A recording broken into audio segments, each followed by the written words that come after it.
Pour la 4e année consécutive, la ville de Romba propose aux élèves des cycles 2 et 3 un parcours artistique et culturel basé cette fois sur les paysages sonores. Après la peinture, la sculpture et les paysages vus de l'eau, les enfants découvrent les sons. Le parcours artistique et culturel doit balayer un certain nombre de champs disciplinaires. Donc il y a les arts visuels, les arts vivants et il y a les arts du son. Donc là, il fallait un petit peu visiter aussi l'aspect musical des choses.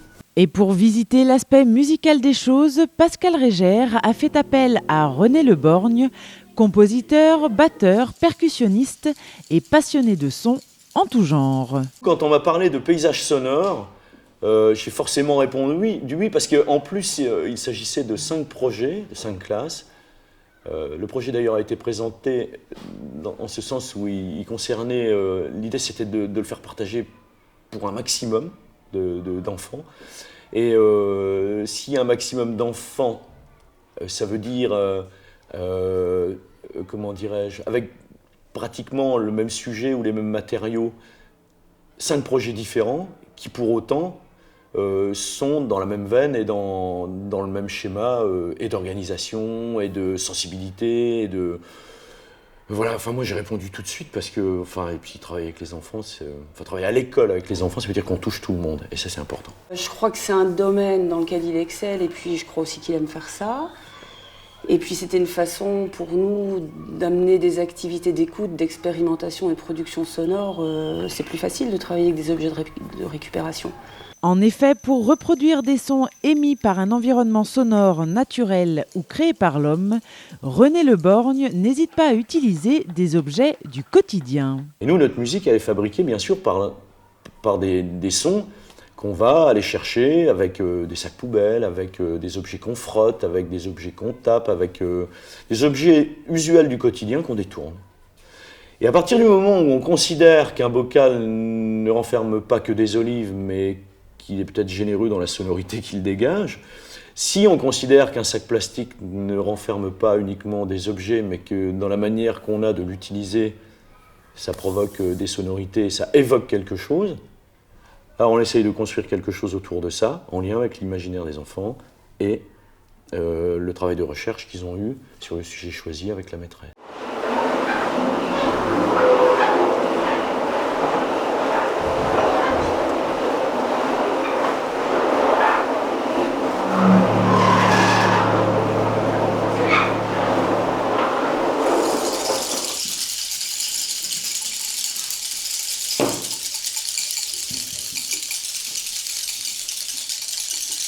Grâce à cet atelier, les enfants développent leur sensibilité artistique, affinent leur attention et leur mémoire auditive, expérimentent et recherchent des possibilités sonores nouvelles et comparent les univers sonores pour ressentir, s'exprimer, percevoir et identifier les éléments musicaux et sonores. On entre dans le thème du paysage sonore, donc ça veut dire pénétrer un univers, pouvoir le décrire, mais aussi ce qu'on entend, décrire ce qu'il y a dans cet univers et ce qui produit en fait tous les sons. Et quand on lance un travail comme celui d'un atelier, on balaye d'autres disciplines, c'est-à-dire qu'avec l'exemple de ma classe, on travaille sur l'Atlas des îles abandonnées, donc on fait aussi de la géographie, on visite les océans du monde, on fait beaucoup de lectures parce qu'on lit ces textes, on fait beaucoup d'expression orale et de l'expression écrite.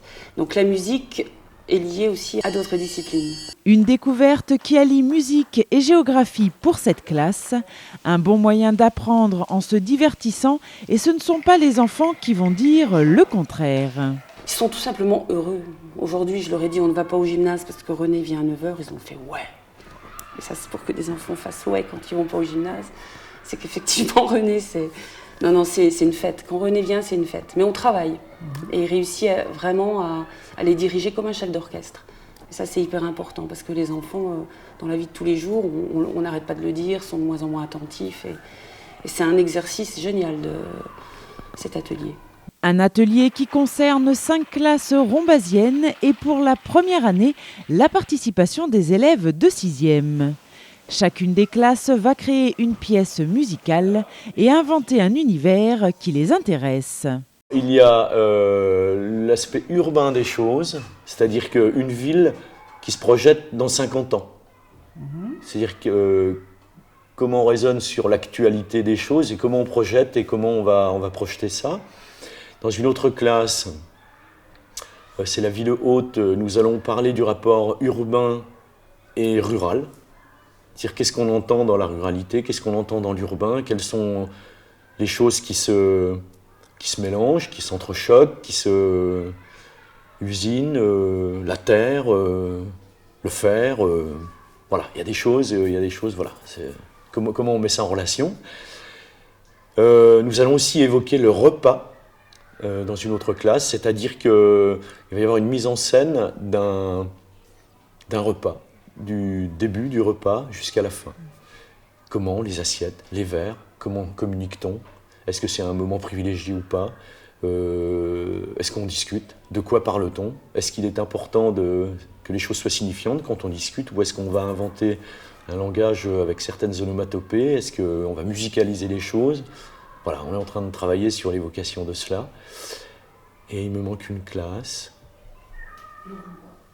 Le Rond-Bois. Ah, le Rond-Bois, nous sommes en recherche. Et ce parcours culturel ne s'arrête pas là, puisqu'au mois de juin, une exposition et une représentation des performances réalisées par les enfants seront présentées à l'espace culturel. Nous allons imaginer en fait un parcours sonore en présentant les projets de chacun, la pièce qu'on aura travaillée dans chaque atelier, si je puis dire.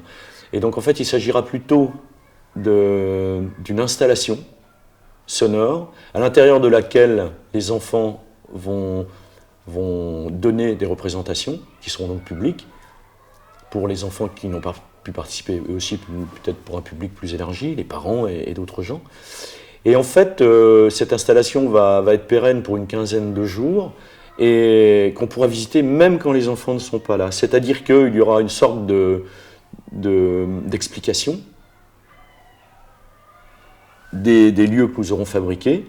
Ils seront mis en évidence, il y aura un éclairage, il y aura certainement une bande son.